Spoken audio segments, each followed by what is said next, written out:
சண்டையில்லாத வீட்டில்தான் லட்சுமி தங்குவாள். உங்கள் வீட்டில் எப்போதும் செல்வமும் சந்தோஷமும் நிலைக்க வேண்டுமா?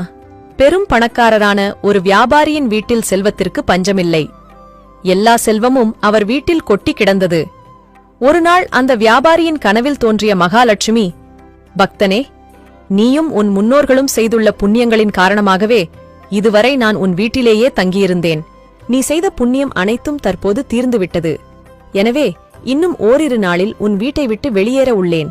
அதற்கு முன் உனக்கு ஏதாவது வரம் வேண்டும் என்றால் கேட்டுப் பெற்றுக்கொள். ஆனால் என்னை இங்கேயே தங்கியிருக்க கேட்கக்கூடாது என்றாள். மறுநாள் பொழுது விடிந்தது.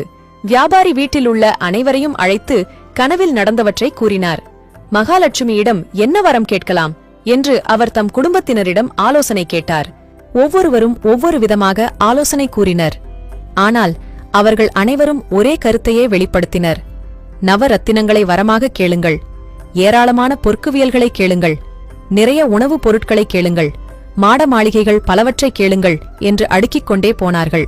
அப்போது அந்த வீட்டின் கடைசி பெண் தன் தந்தையிடம், அப்பா, நமக்கு தேவையான பொன், வைரம், வைடூரியம், மாணிக்கம், வீடு என எவற்றை வரமாக கேட்டு வாங்கினாலும் அது நம் வீட்டில் நிலைக்கப் போவதில்லை.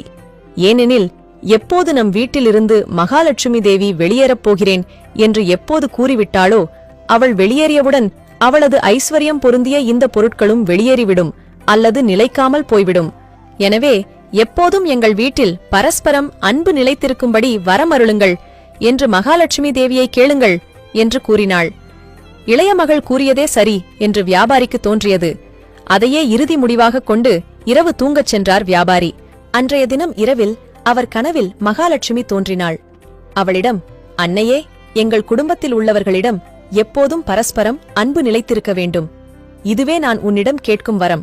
இந்த வரத்தை மட்டும் தாங்கள் அருளினால் போதுமானது என்று வியாபாரி கேட்டார்.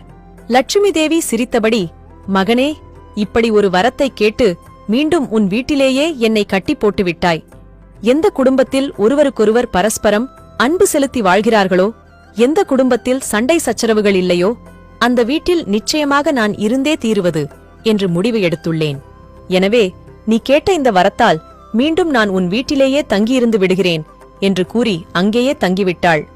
எந்த வீட்டில் குடும்பத்தில் பெரியவர்களை மதித்து வழிபடுகிறார்களோ, எங்கு நாகரீகமான முறையில் மற்றவர்களுடன் மரியாதையோடு பழகுகிறார்களோ, பிறருடைய செய்கையால் மனதில் கோபம் ஏற்பட்டாலும் எவர் தங்கள் வாயால் சண்டை செய்யாமல் இருக்கிறார்களோ அந்த இடங்களில் எல்லாம் நான் வசிக்கிறேன் என்று இந்திரனிடம் ஒருமுறை லட்சுமி கூறியதாக புராண வரலாறு தெரிவிக்கிறது.